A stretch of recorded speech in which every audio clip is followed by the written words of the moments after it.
Good morning guys. आज हम लोग दो सेंटेंस के बीच अंतर सीखेंगे जो हम लोग डेली बात करते हैं। यानी कि पहला सेंटेंस है how are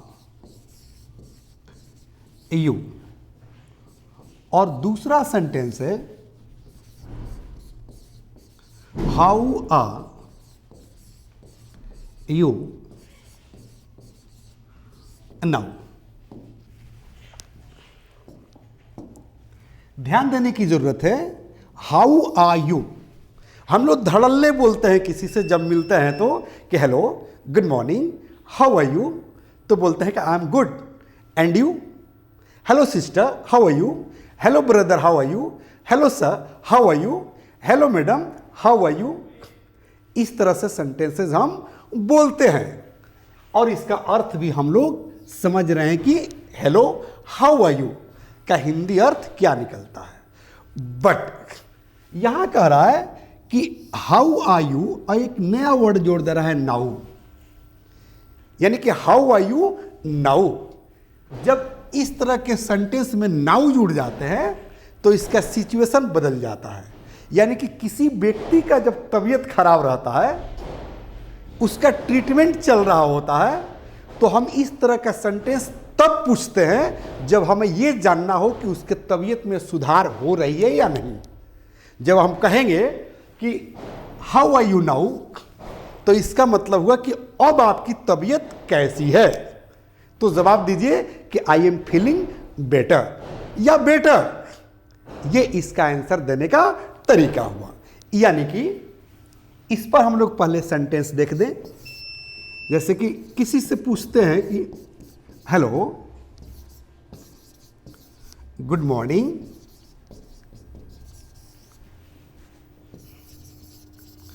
how are you, तो सामने वाला जवाब देता है, यानी कि आंसर देता है। ये रहा आपका क्वेश्चन, ये हो जाएगा क्वेश्चन।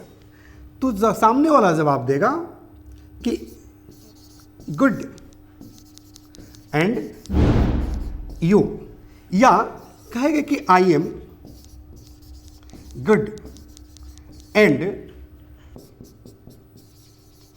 What about you. करे कि मैं अच्छा हूं और आप कैसे हैं। तो ये जनरली हम लोग सुबह से शाम तक बातें करते हैं। बट जब किसी की तबीयत खराब रहे, उसके तबीयत में सुधार हो रहा है कि नहीं हो रहा है, ये जानने के लिए हम पेशेंट से पूछते हैं, यानी कि रोगी से पूछते हैं, क्वेश्चन करते हैं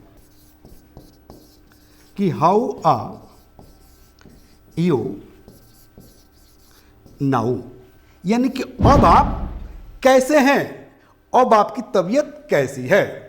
तो सामने वाला जवाब देता है, यानी कि पेशेंट जो है, रोगी जो है, जवाब देता है, आंसर देता है कि बेटर। यानी कि पहले से मैं बेटर हूं, स्वस्थ हूं, यानी कि ठीक हो रहा हूं। या इसी को कह सकता है और मैं कि I am feeling better now. इस तरह से जो है जवाब दिया जाता है। अब जो है क्वेश्चन ये उठता है कि हाउ आर यू और हाउ आर यू नाउ। सबको समझ में आया या नहीं आया? अगर सबको समझ में आ गया हो, सबका कंसेप्ट क्लियर हो गया हो, तो मैं सबसे रिक्वेस्ट करूंगा कि कमेंट बॉक्स में जवाब दें कि सबको समझ में आ गया। और यदि आपका कंसेप्ट नहीं क्लियर हुआ हो कि नाउ लगा देने से क्या अर्थ निकलता है, तो कमेंट बॉक्स में जाएं और क्वेश्चन करें। मैं फिर से इस चैप्टर को पढ़ा दूंगा। ओके, एक बच्ची का जो है रागिनी फ्रॉम लखनऊ। रागिनी का क्वेश्चन है कि आपके बिना मेरा काम नहीं चल सकता है, पैसा के बिना मेरा काम नहीं चल सकता है। देखो बेटा, ये एक स्ट्रक्चर है। कहा जी कि पैसा के बिना हमारा काम नहीं चल सकता है, शिक्षा के बिना हमारा काम नहीं चल सकता है, इंग्लिश के बिना हमारा काम नहीं चल सकता है, राजनीति के बिना हमारा काम नहीं चल सकता है, व्यवसाय के बिना हमारा काम नहीं चल सकता है। कहा जाए कि मैथ के बिना हमारा काम नहीं चल सकता है। कहा जाए कि पैसा के बिना इंसान का काम नहीं चल सकता है। शिक्षा के बिना इंसान का काम नहीं चल सकता है। ये एक स्ट्रक्चर है और इसका नियम है, रूल है। अगर नियम पता चल जाएगा तो बनाना बिल्कुल आसान है, बिल्कुल ईजी है। आइए देखते हैं। आप एकदम इत्मीनान से ध्यान दो, क्योंकि that is the question of yours. यानी कि आपके तरफ से क्वेश्चन है कि इंसान के काम पैसा के बिना नहीं चल सकता है, इंसान के काम शिक्षा के बिना नहीं चल सकता है। इसमें दो वर्ड आपको याद रखना है। पहला वर्ड है डू। डू मतलब होता है काम चलना। वैसे आप लोग जानते हैं कि डू माने होता है करना। दूसरा वर्ड जानिए विदाउट। विदाउट मतलब होता है के बिना, के बगैर।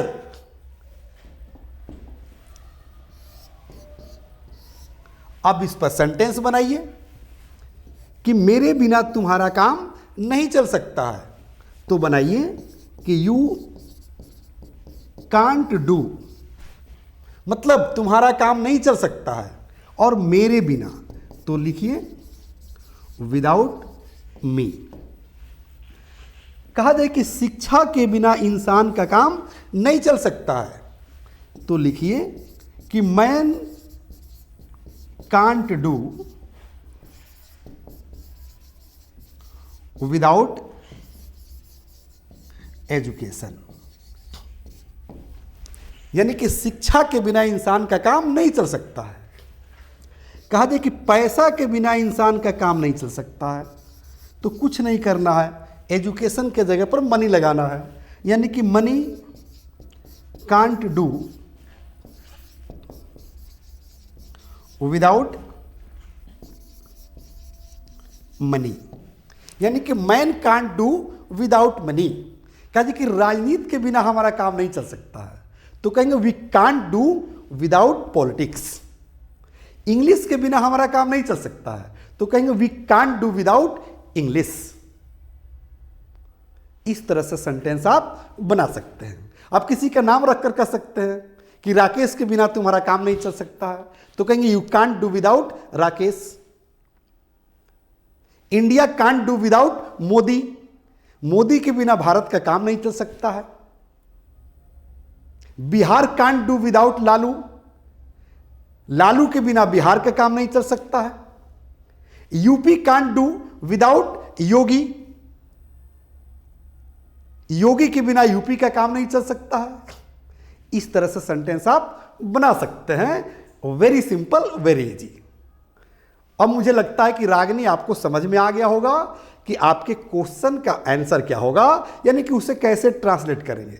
और बिल्कुल एकदम जड़ से मैंने पढ़ाया है, इसका रूल बता दिया, कंसेप्ट क्लियर कर दिया कि इस तरह के सेंटेंस कैसे बनाए जाते हैं। और मेरी सारे स्टूडेंट से रिक्वेस्ट है कि अगर आपके भी दिमाग में कोई क्वेश्चन चल रहा है तो आप कमेंट बॉक्स में क्वेश्चन कीजिए, मैं उसका जवाब दूंगा और बिल्कुल दूंगा। हमेशा देता हूं और देते रहूंगा। चलिए, अगर मेरी कंसेप्ट आप सबको समझ में आ रही हो तो सबसे रिक्वेस्ट है कि सबको राय दीजिए, सब लोग प्ले स्टोर पर जाए, English plus by Sanjeev Shivani को डाउनलोड करें, सब लोग इंग्लिश सीखें, क्योंकि आज हर जरूरत के लिए जरूरी है इंग्लिश। ओके, अभी मैंने पढ़ा रहा था कि we can't do without English. कल हम लोग फिर मिलेंगे इसी क्लास में इसी वक्त, तब तक ले लूंगा एक छोटा सा break. Thank you, have nice day.